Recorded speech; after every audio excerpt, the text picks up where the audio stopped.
Final storyteller of the evening. Let her hear it. Shannon Hack, everyone!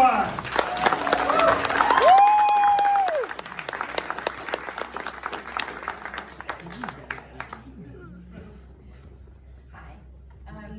I'm very proud of the woman that raised me, my mother. She was introduced to the bad boy on the motorcycle with the leather jacket at age 16. And promptly married him at 17. This was the mid-50s, and because she was married, they wouldn't allow her to finish high school and graduate. So they married, they had kids, you know, a lot ensued in between there. And my mother was trying to figure out how to get out of the marriage with 3 kids. And she decided she would go back to school. So this is a woman who never studied. She absorbed books. But in the 60s and 70s and 80s, the books she got were from the rotating display at the grocery store. You know, the bodice busters, that's what we librarians call them, the bodice busters with, you know, with Fabio on the front. She absorbed these books. I mean, I'm talking speed read, 100% comprehensions. We had grocery bags full of these paperbacks, and she would trade them with other women, housewives. And you know, she went upscale sometimes, Mr. Babylon, or you know, these other little highbrow romances. But you know, bread and butter was these romances.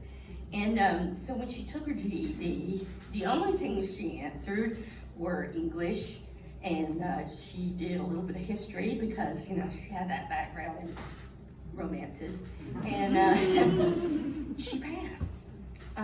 She took her entrance exam for college, and she didn't answer a single math question, very few science questions, and she passed. And she became a student at University of North Alabama in the 70s.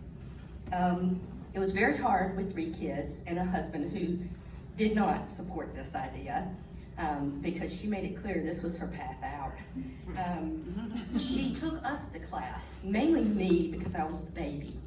I was taken to so many college courses as a preteen. I thought I knew everything, right? I would sit in class and read my books or do my homework, but you know, I really knew way too much for a 10-year-old. Anyway, she entered a lot of classes with just god-awful fear.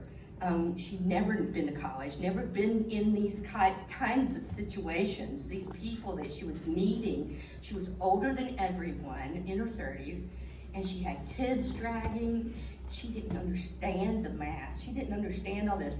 A lot of times, and I swear this happened, she would break down and cry to the professor how she absolutely had to get a C in this class in order to move forward, in order for her to reach her goal of going into nursing school.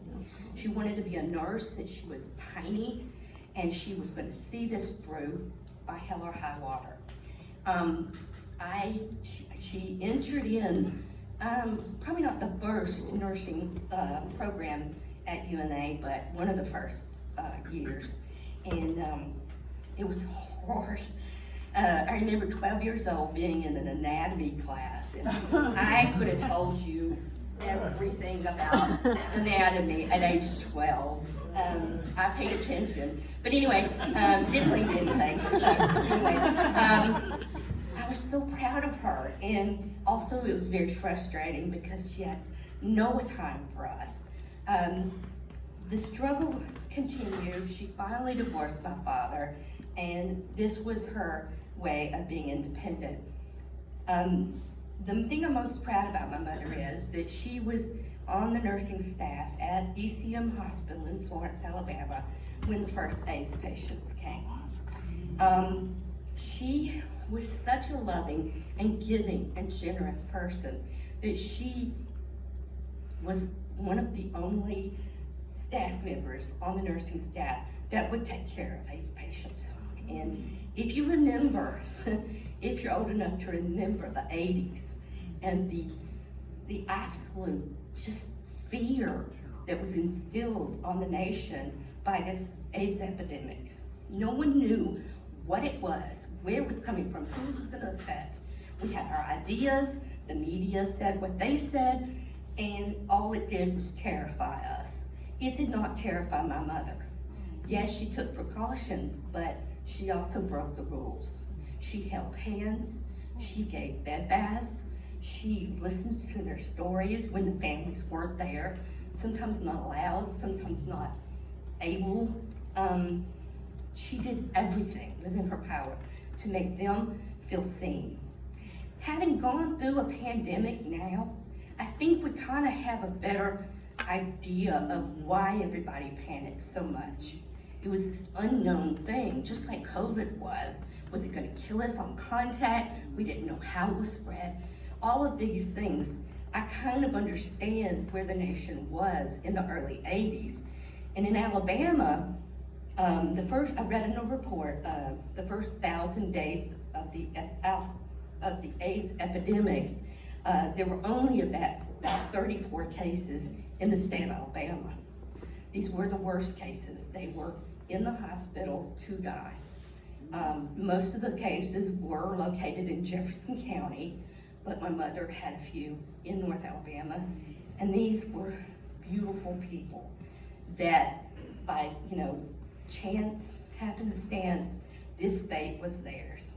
And my mother, God rest her soul, she did everything she could to take that fate in her hands and walk that path with them.